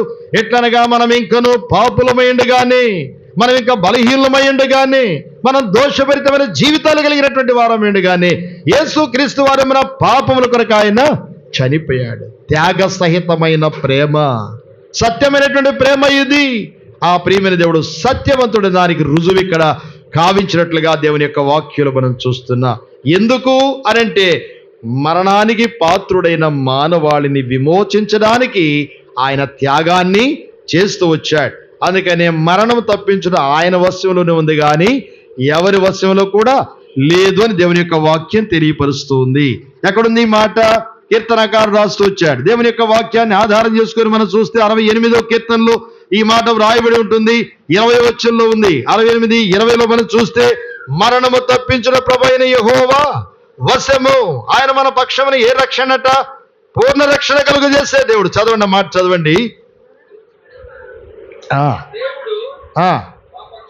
మా దేవుడు మన పక్షమున పూర్ణ రక్షణ కలుగజేయు దేవుడై ఉన్నాడు. మరణము తప్పించిన ప్రభువైన యెహోవా వశములో ఉందని దేవుని యొక్క వాక్యం తెలియపరుస్తుంది. ఏం కారణం అంటే అందరి పాపదోషముల కొరకు మరణించి, లేఖనముల ప్రకారం మరణించి సమాధి చేయబడి 3వ దినమున తిరిగి లేచిన మృత్యుంజయుడు ఎవరంటే యేసుక్రీస్తునే నామాన్ని ధరించిన దేవాతి దేవుడు. ఇది సత్యము. ప్రతి వ్యక్తి కూడా ఒప్పుకొని తీరవలసిందే. అందుకనే ఆ ప్రేమమూర్తి కలవరి శిలువలో ప్రాణమిచ్చి ఆయన చనిపోయి సమాధి చేయబడి 3వ దినం ఆయన మృత్యుంజయుడిగా తిరిగి లేస్తూ వచ్చినటువంటి దేవాతి దేవుడు. అందుకనే లోకమందు నమ్మబడినాడని వ్రాయబడి ఉంది. సరే, ఇక్కడ మనం చూస్తూ వెళితే ఆ ప్రియమైన దేవుడు 3 విషయాలు, ఆయన సత్యవంతుడు అనే దానికి రుజువు కావిస్తూ వచ్చాడు. ఆయన ఈ భూలోకంలో మరి పుట్టినది సత్యము, పరిశుద్ధుడిగా జీవించింది సత్యము, ఆయన మానవుని కొరకు త్యాగము చేసినది సత్యము, ఆయన మరణించినది సత్యము, ఆయన తిరిగి లేపబడినది సత్యము. అందుకనే లేఖనముల ప్రకారమైన దేవుని యొక్క వాక్యాలు మనం చూస్తూ వచ్చా. ఇట్టి సత్యాన్ని ప్రతి వ్యక్తి కూడా ఎరిగిన వారై ఎక్కడి నుండి ఇప్పుడు మానవాళికి దేవునికి మధ్యలో ఉన్నటువంటి మధ్యపు గోడను తీసివేసింది సత్యము. ఇప్పుడు మరణ భయం నుండి మానవాళికి విడుదల కలిగించింది సత్యము. ఇది నమ్మి మనుషులందరూ కూడా రక్షణ పొంది సత్యమును గుర్చిన అనుభవ జ్ఞానంలోనికి వచ్చి ఆయన కొరకు ఈ లోకంలో సాక్షులుగా ఉండాలన్నది దేవుని యొక్క ఉన్నతమైన ఉద్దేశం. ప్రియులారా, ఈ ఉదయకాల సమయంలో ప్రేమ కలిగిన దేవుడు మనలందరినీ ప్రేమించి మనతో మాట్లాడుచూ వచ్చారు. ఈనాడు భూలోకంలో నిన్ను నన్ను పుట్టించినందుకు దేవుడు ఏం చేస్తున్నాడట? సంతాపపడి ఏడుస్తున్నాడు. ఏం కారణం? చెడిపోయినటువంటి స్థితిని చూచాడట. వారు మరి దోషభరితమైన స్థితిని ఆయన చూస్తూ వచ్చాడట.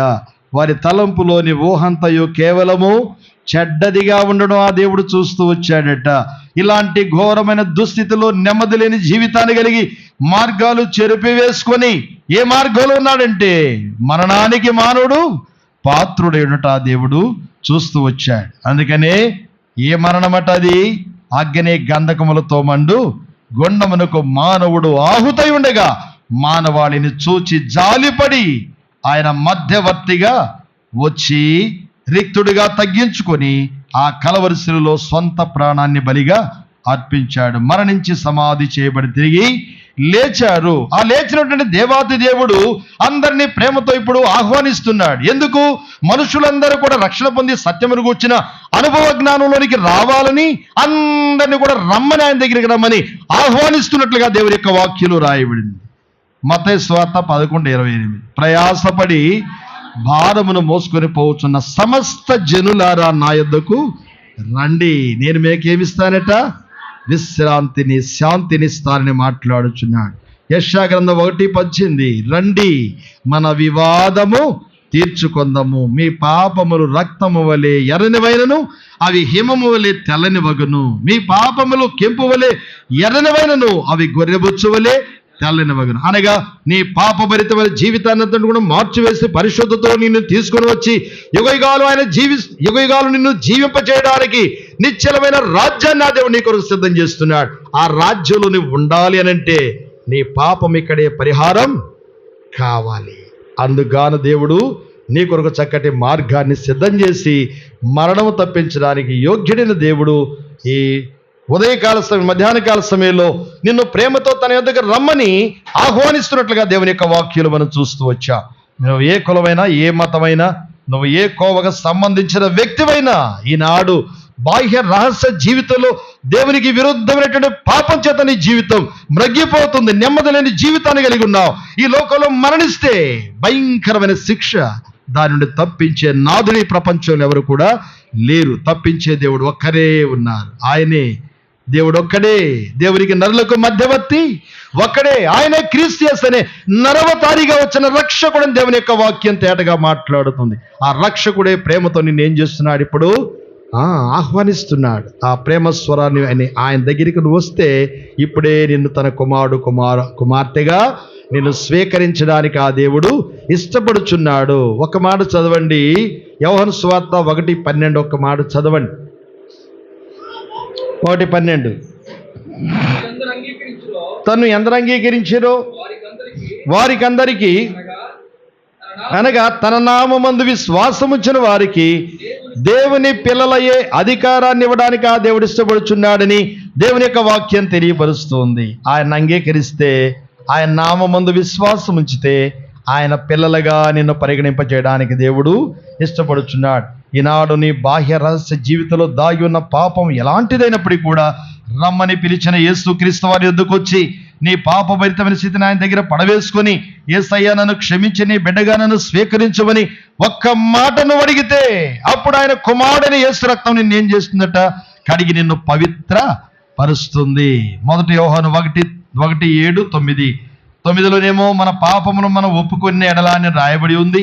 ఆ తర్వాత 7వ వచనం ఆఖరి భాగంలో చూస్తే అప్పుడు ఆయన కుమారుడైన యేసు రక్తం ప్రతి పాపం నుండి మళ్ళీ కడిగి పవిత్రపరుస్తుందని రాయబడింది. ఎప్పుడు పవిత్రమైన రాజ్యంలో ఉండే ఆ గొప్ప యోగ్యత నీకు కూడా దేవుడు ఇవ్వాలని కోరుచు వస్తున్నాడు. నువ్వు ఎవరైనా కావచ్చు. ఈ మధ్యాహ్న కాల సమయంలో ప్రేమగల దేవుడు నేను ప్రేమించి మాట్లాడుచుండగా ఆయన స్వరాన్ని విని విధేయతలోనికి నువ్వు వస్తే ప్రేమ కలిగిన దేవుడు గొప్ప రక్షణతో నిన్ను అలంకరించాలని కోరుచూ వస్తున్నాడు. నీ పాపభరితమైన జీవితం ఎలాంటిదైనా, నువ్వు ఎంత నెమ్మది లేని జీవితాన్ని కలిగి సాగిపోతున్నా, నాడు లోక పాపంలో మరిగిపోతున్నప్పటికీ కూడా మరణం నిన్నెప్పుడు కలుసుకుంటుందో నీకు తెలియదు. గమనించి, రక్షకుడైన దేవుడు నీ కొరకు నిలిచుండగా ఆ దేవుని ఎద్దకు వచ్చి నీ ప్రతి పాపమును ఒప్పుకున్నట్లయితే దేవుడు నిన్ను క్షమిస్తాడు. ఈరోజు సామెతల గ్రంథం 28:13లో ఒక మాట ఉంది, అతిక్రమములు దాచిపెట్టువాడు వర్ధిల్లడు, వాటిని ఒప్పుకొని విడిచిపెట్టువాడు కనికరము పొందని దేవుని యొక్క వాక్యంలో రాయబడి ఉంది. ప్రియులారా, ప్రేమగల దేవుడు నిన్ను ప్రేమించి మాట్లాడుతూ వస్తున్నా. ఒకవేళ అనుకోవచ్చు, నేను క్రైస్తవ కుటుంబంలోనే పుట్టాను, చిన్నప్పటి నుంచి గుడికి వెళ్తున్నాను అని అనుకుంటున్నావేమో. జాగ్రత్త. నీ వ్యక్తిగతమైన జీవితంలో దాగి ఉన్నటువంటి పాపాన్ని యథార్థంగా ఒప్పుకొని నువ్వు విడిచిపెట్టకపోతే, నువ్వు ఒకవేళ క్రైస్తవ కుటుంబంలో పుట్టిన వ్యక్తివి కావచ్చు, ఇక లోక సంబంధమైనటువంటి విషయాలు నీ జీవితం మరిగిపోతూ ఉంటే ఈ పాపం అనేది నిన్ను అగ్నికి తీసుకుని వెళుతుంది. కానీ నిన్ను తప్పించే నాదుడు ఎవరు కూడా లేరు. ఒక పాట పాడాం,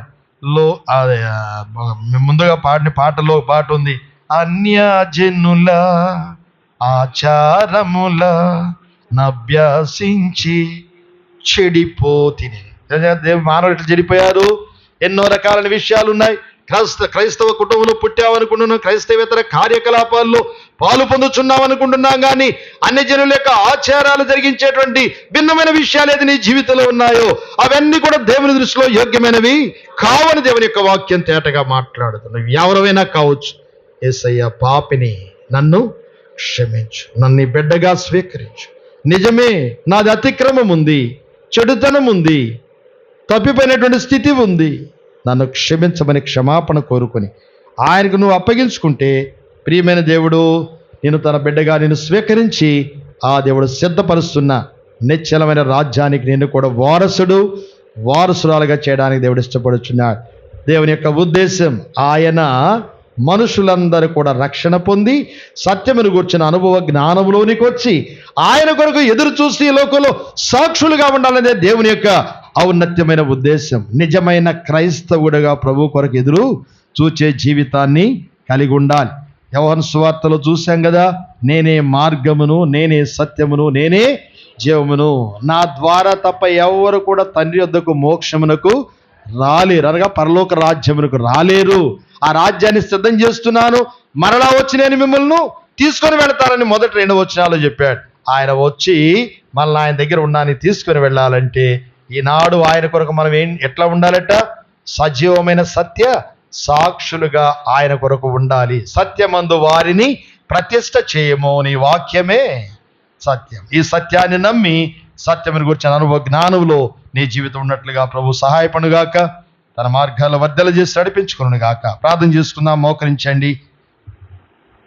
ప్రియమైన దేవుడు ప్రేమించి మనందరితో మాట్లాడుచూ వచ్చారు. మోకరించండి 2 నిమిషాలు.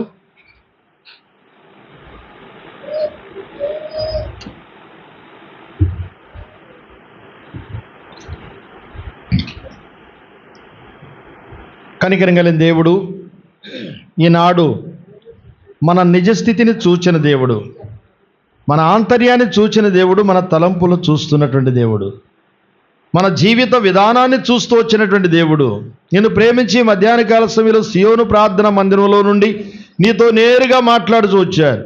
నువ్వు ఇక్కడ కూర్చొని వింటున్నా, బయట ఉండి వింటున్నప్పటికీ కూడా ఈనాడు దేవునికి విరుద్ధమైనటువంటి పాపం, అపవిత్రత ఏది జీవితంలో కలిగి నష్టపోయావో ప్రేమగల దేవుడు నీతో మాట్లాడుతూ వచ్చాడు. మరణం మనల్ని ఎప్పుడు కలుసుకుంటుందో మనకు తెలియదు.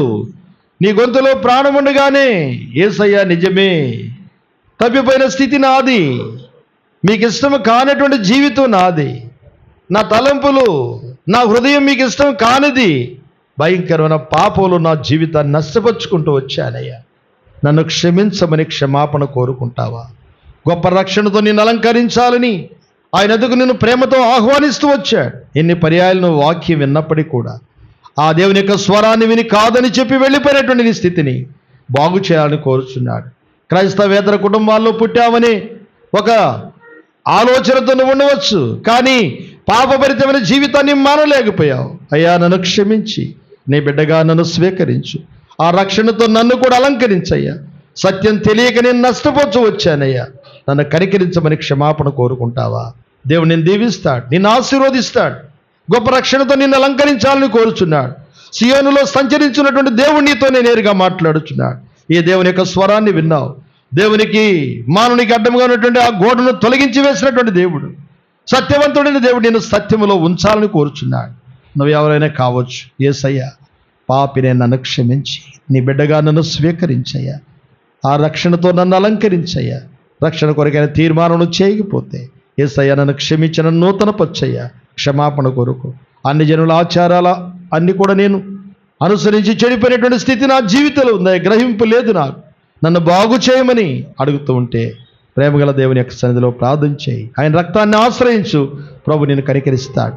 ఈ ప్రార్థన నీదైతే నీ రహస్య జీవితంలో దాగి ఉన్న పాపాన్ని ఒప్పుకుంటూ ఉంటే, అతిక్రమంలో దాచిపెట్టేవాడు వర్ధెలుడు, వాటిని ఒప్పుకొని విడిచిపెట్టి వాడు కనికరం పొందని వాక్యంలో చూస్తూ వచ్చా. రండి, మన వివాదం తీర్చుకుందామని దయగల దేవుడు జాలిగల హస్తాలు చాచి నేను పిలుస్తూ వచ్చాడు. యేసు రక్తముతో అయ్యా నన్ను కడగవా, నన్ను పవిత్రపరచవా, నన్ను బిడ్డగా స్వీకరించయ్యా. ఇదే నీ ప్రార్థన అయితే నీ చేతిని చూపించు, నీ కొరకు ప్రార్థన చేస్తా. దయగల దేవుడు నిన్ను ప్రేమించి మాట్లాడుచున్నాడు. ఈ మధ్యాహ్న కాల సమయంలో రక్షణతో నిన్ను అలంకరించాలని కోరుచున్నాడు. యేసయ్య నన్ను క్షమించి నీ బిడ్డగా స్వీకరించని వారు ఉంటే మీ చేతిని కనబడలాగున తల కంటే పైగా చూపించాడు. దేవుడు మీరు దీవిస్తాడు. ఉన్నారా ఎవరైనా? దయగల దేవుడు మాట్లాడుచున్నాడు. ఆయన స్వరాన్ని వింటూ వచ్చావు సహోదరుడా. నీ హస్తాన్ని ప్రభు బలపరిచి నేను రక్షణ అలంకరించునుగాక, నేను నీతిగా చేయునుగాక. ఇంకెవరైనా ఉన్నారా? ఆ రాజ్యానికి నేను వారసుడుగా చేయునుగాక. ఇంకెవరైనా? దయగల దేవుడు మాట్లాడుచున్నాడు. ఆయన స్వరాన్ని వింటూ వచ్చావు. యేసు ప్రభువును కాదని చెప్పొద్దు. నీ రహస్య జీవితాన్ని ఒప్పుకొని అయ్యా నన్ను కనికరించి నీ బిడ్డగా స్వీకరించయ్యా అనేవారు ఉంటే మీ చేతిని చూపించండి, మీ కొరకు ప్రార్థన చేస్తాం. ఇంకా ఎవరైనా ఆఖరిగా ముగిస్తున్నా. దయగల దేవుని యొక్క ప్రేమను కాదని నువ్వు త్రోసివేయద్దు. యేసయ్య నన్ను స్వీకరించమని అడిగేవారు ఉంటే మీ చేతిని చూపించండి, మీ కొరకు ప్రార్థన చేస్తాం. అమ్మ దేవుడు మిమ్మల్ని కూడా దీవించునుగాక, ఆశీర్వదించునుగాక, సంపూర్ణ రక్షణతో నిన్ను అలంకరించునుగాక.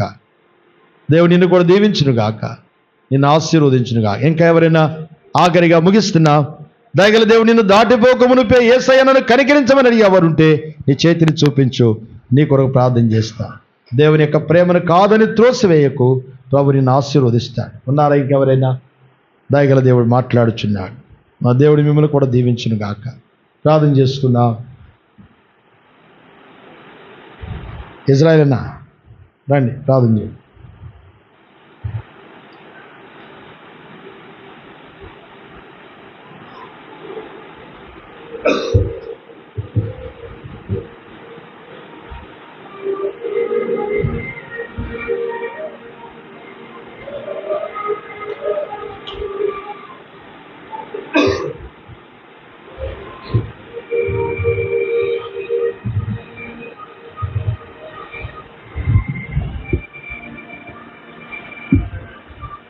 ప్రార్థించుకుందాం. ప్రేమ కలిగిన పరలోకంలో ఉన్న మహాపరిశుద్ధుడు తండ్రి, కృపా కనికరము దీర్ఘశాంతము కలిగిన గొప్ప దేవ, ప్రేమస్వరూపం పరలోకము తండ్రి, తమ ప్రియకుమారుడు మా ప్రియ ప్రభు రక్షకుడైన యేసుక్రీస్తు ప్రభు వారి అత్యున్నతముగా హెచ్చించబడిన దివ్యనామములు దీనులముగా సాగిలపరుచున్నాం.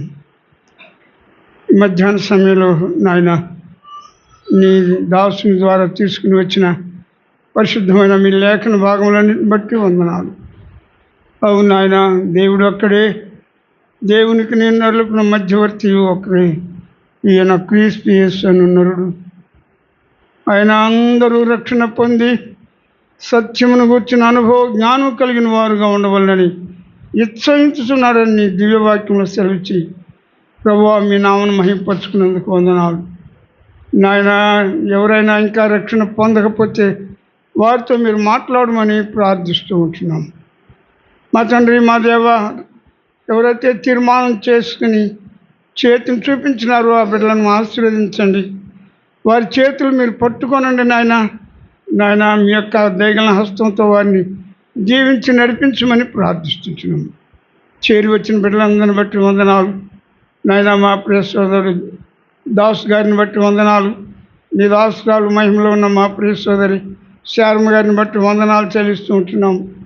మా తండ్రి, నీ దాసురాలు తండ్రి గత సంవత్సరం ఆగస్టు 28వ తేదీన నీ పిలుపొందుకుని నీ మహిమలో చేర్చబడి ఉంటుండగా ఆ దీనదాసురాలు జ్ఞాపకం చేసుకుని ఏర్పాటు చేయబడిన ఈ కూడికను బట్టి నీకు వందనాలు నాయన. దయగలిగిన తండ్రి, ప్రభునందు మృతులు ధన్యులు. నిజమే, వారు తమ ప్రయాసములు మాని నిత్య విశ్రాంతిలోనికి వెళుతున్నారన్నావు.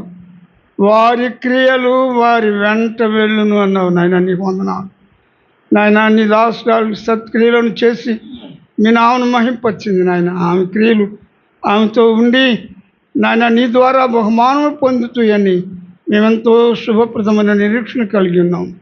నీకు స్తుతులు చెల్లిస్తున్నాం. చేరి వచ్చిన బిడ్డలందరిని బట్టి వందనాలు. మా ప్రియ సోదరుడు నిదాసుడు ఎబినెజరుని, నిదాసురాలు సుజితను, బిడ్డలను మీరు ఆదరించండి, ఓదార్చండి. కుమార్తెలు నిదాసురాలు పలుడాను బట్టి తన యజమాని పరిశుద్ధరావుని బట్టి వందనాలు. అట్లే నిదాసురాలు నాయన హెప్సిబాను బట్టి తన యజమాని జోసెఫ్ను బట్టి వందనాలు చెల్లిస్తున్నాం. వారికి ఇచ్చిన బిడ్డలను బట్టి వందనాలు. అట్లే నీ దాసురాలు పెర్సీని బట్టి, ఈ దాసుడు సత్యానందాన్ని బట్టి వారికి ఇచ్చిన బిడ్డలను బట్టి వందనాలు. ఈ విధంగా కుమారులు కుమార్తెలు ప్రభు వీరందరూ నిన్ను మహింపరుస్తూ ఉంటుండగా నీ నామను హెచ్చించుకోమని ప్రార్థిస్తున్నాము. నాయన దయగలిగిన తండ్రి, కొల్లని మీరు కనికరించండి నాయన. తండ్రి, కొంత శరీర బలహీనత ఉన్నప్పటికీ నాయన వాడు కూడా ఎంతో ఆశ కలిగిన వాడు. నేను కూడా బాప్తిసం పొందాలని అనేక సార్లు అంటూ వచ్చేవాడు. వాడిని కూడా కనికరించి రక్షణ జ్ఞానం దయచేసి నడిపించండి, సహాయపడండి నా తండ్రి. మా దేవన్ తెనాల నుండి నీ దాసులను, మా ప్రియ సహోదరు సంసోన్ గారిని, సహోదరులను, బాధ్యత కలిగిన సహోదరులను తీసుకుని వచ్చినారు. స్తోత్రాలు తండ్రి. వారి రాక ద్వారా ఇచ్చిన ఆనందం, సంతోషము, ఆదరణను బట్టి వందనాలు. ఇక్కడ నీ దాసుడు మా ప్రియ సహోదరుడు ఎలీషా గారిని, సహోదరిని మీరు కనికరించి, వారి బిడ్డలను కనికరించి సంఘంలో మీ నామను మహిమార్థముగా వాడుకోమని ఇంతవరకు చేసి వచ్చిన సహాయాన్ని బట్టి స్తుతులు చెల్లిస్తున్నాను తండ్రి. సంఘాన్ని దీవించండి, ఆశ్రయించండి. చేరి వచ్చిన ప్రతి బిడ్డను దీవించండి. దగ్గర ఉండి దూరం నుండి నీ వాక్యం ఉన్న వారిలో గొప్ప రక్షణ కార్యం జరిగించమని ముందున సమయంతో దీవెనకరంగా చేయండి. మంచి వాతావరణం ఇచ్చినందుకు మరొకసారి మిమ్మల్ని హృదయమారా స్తుతించుకుంటూ వందనాలు, స్తోత్రాలు చెల్లించుకుంటూ మమ్మల్ని ప్రేమించి మా కొరకు ప్రాణం అర్పించిన ప్రాణనాథుడు, మరణమును సమాధిని జయించి లేచి మృత్యుంజయుడై తండ్రి కుటుంబాసమును కూర్చుని మా కొరకు విజ్ఞాపనం చేస్తున్న మా ప్రధాన యాజకుడును, మా కొరకై త్వరలో రాజులకు రాజుగా ప్రభులకు ప్రభుగా పెండ్లి కుమారునిగా రానైన మా ప్రభు రక్షకుడైన యేసు క్రీస్తు ప్రభు వారి దివ్యనామంలో స్తుతించి ప్రార్థించి బ్రతిమలాడి వేడుకొనుచున్నాము తండ్రి. ఆమేన్.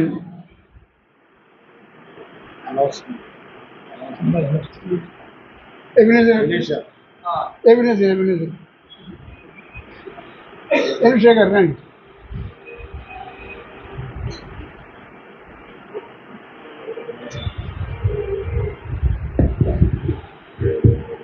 ఈ యొక్క కూడికి చేరి వచ్చిన మీ అందరికి కూడా ప్రభువైన యేసు క్రీస్తు నామంలో వందనాలు తెలియజేస్తున్నాను. ఇంతవరకు దేవుడు సహాయం చేస్తూ వచ్చాడు. దేవుని దాసులు వాడుకొని తన యొక్క సత్యమైనటువంటి మాటలు దేవుడు అందిస్తూ వచ్చాడు. అందుని బట్టి ప్రభువును స్తుతిస్తున్నాము. మన ప్రియులు దాసంకులు, అలాగే ఎబెనేజర్ అన్న కుటుంబం వారు చేరి వచ్చిన మీ అందరూ కూడా ప్రేమించి ప్రేమావిందు ఏర్పాటు చేసినారు. కానీ అందరూ కూడా భోజనం చేసుకుని వెళ్ళవలసిందిగా, ప్రేమావిందులో పాల్పొమ్ములు పొంది వెళ్ళవలసిందిగా మనవి చేస్తున్నాము. ఇక్కడే మందిరంలోనే ఒక 2 నిమిషాలు మీరు పక్క వస్తే చేపలు తీస్తారు.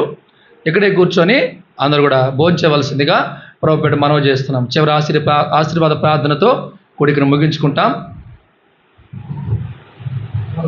దేవుని ప్రేమ, మన ప్రభువైన క్రీస్తు వారి కృపా సమాధానములు, పరిశుద్ధాత్మ యొక్క ఆయన సహవాసం, సమాధానం, ఆశీర్వాదం దీవించి మనకు, కుటుంబానికి, బిడ్డలకు తోడయండి, బలపరిచి ఆశీర్వదించి నడిపించుకోండి గాక. ఆమేన్. ఆమేన్. అందరికి ప్రైజ్లో ప్రైజ్లో.